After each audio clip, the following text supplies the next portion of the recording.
রূপুমা কই? রূপু, এই জিনিয়া, রূপু কই? বাইরে। ও আচ্ছা আচ্ছা। সমু, তোমার সাথে আমার অনেকগুলো কথা আছে।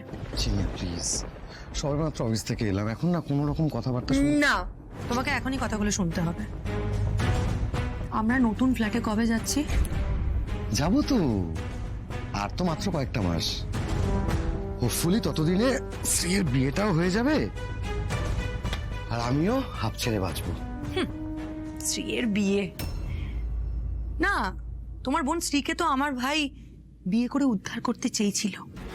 সে তোমার বোন কলেজ পাস আউট কিনা আমার ভাইয়ের কোনো মাথা ব্যথাই ছিল না, কিন্তু তোমরা তো দেখো, মা বাবা স্ত্রী কেউই রনিকে জামাই হিসেবে মেনে নিতে পারেনি, তাই এই ম্যাটারে কথা বলাটা বেকার।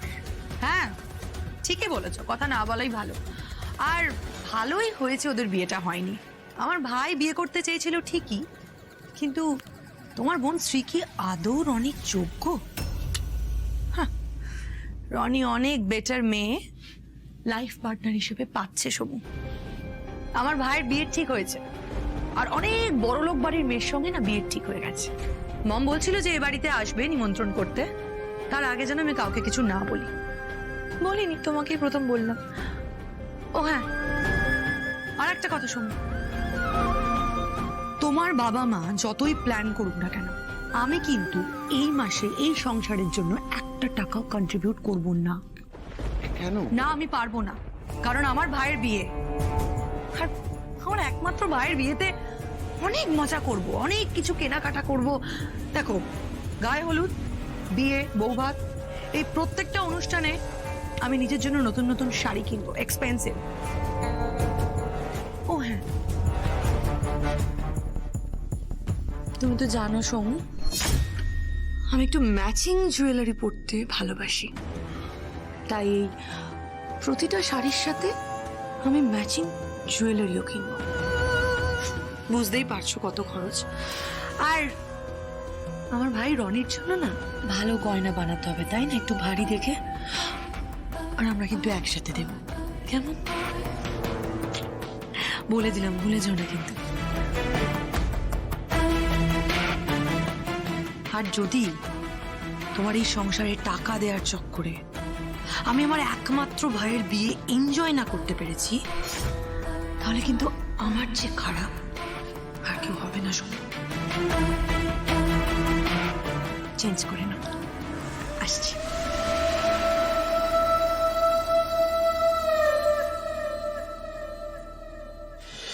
এই বাড়িতে যখনই কথা হয় আর যখনই স্ত্রীর কথা হয়, সব সময় আমার দিকে আঙুল ওঠে, কেন আমি বুঝতে পারি না।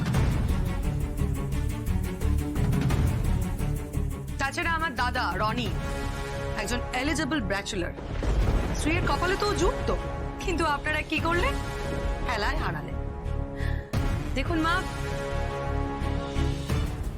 আমি কিন্তু স্ত্রীর ভালোই চাই, আর সেই জন্যই তো আমি। বৌদি, এ বাড়ি থেকে আমি ছাড়ার অন্য কোনো টপিক নেই, মানে সারাক্ষণ ধরে শুধু আমাকে নিয়ে কথা চলবে? আরে শ্রী, সরতা একটু।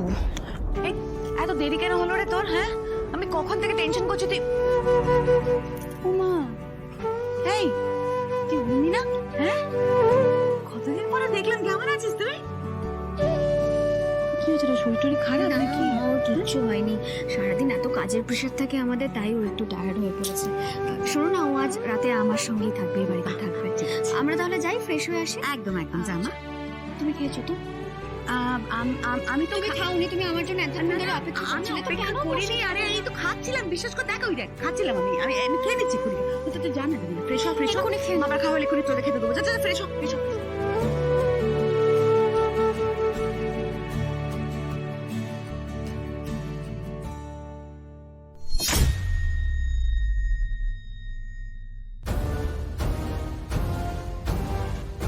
উর্মি, উর্মি এখানে? সর্বনাশ, তার মানে ও স্ত্রীর ভালো বন্ধু।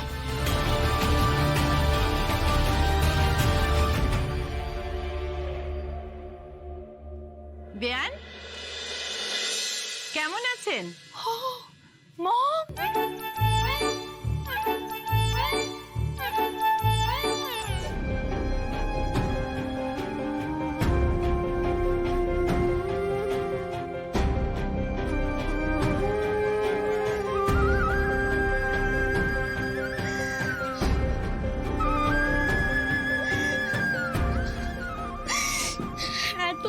রিলেশন, আমাদের এত কিছু হয়েছে, কিন্তু লাস্ট কয়েকদিন ধরে ও আমাকে এতটাই অ্যাভয়েড করছে যে তোকে আমি কিভাবে বোঝাবো। আচ্ছা শ্রী, আমাকে একটা কথা বলতো, যদি ও আমাকে সত্যিই ভালোবাসতো তাহলে কি এতটা কষ্ট দিতে পারতো? বল না। কি রে, আমাকে সবটা বল ছেলেটার ব্যাপারে। কোথায় থাকে ছেলেটা? আমি ডিটেলসে সবটা জানতে চাই। কিচ্ছু জানি না, আমি কিচ্ছু জানি না, এমনকি সোশ্যাল মিডিয়াতেও অ্যাক্টিভ নয়। কিছু জানিস না মানে? তুই কি বলছিস? তুই কিছু জানিস না মানে? একটা ছেলের সঙ্গে তুই এতদিন ধরে সম্পর্কে আছিস, তোরা প্রেম করছিলিস, অথচ তুই সেই ছেলেটার সম্পর্কে কিচ্ছু জানিস না? তোর কি মাথাটা খারাপ হয়ে গেছে? আমি ওকে খুব খুব ভালোবেসে ফেলেছিলাম শ্রী, তাই ও আমাকে যা বলেছে আমি সবটা বিশ্বাস করেছি। কখনো কিচ্ছু জানতে চাইনি, কিচ্ছু না। ইভেন ওকে আমি কোনো প্রশ্নও করিনি, জানিস? বাহ, কোনো প্রশ্নই করিসনি তুই। আর সেই সরল বিশ্বাসের সুযোগ নিচ্ছিল ছেলেটা, এখনো অব্দি নিচ্ছে। এক কাজ কর তো, তোর ফোনে তো ছবি আছে, ফোন থেকে ছবি বের করে আমাকে দেখা।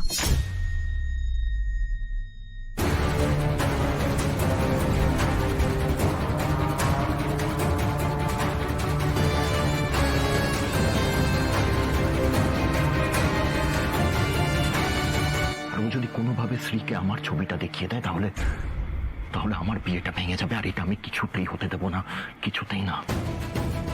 এই শ্রী একেবারে চাচ্ছে তাই একটা মেয়ে।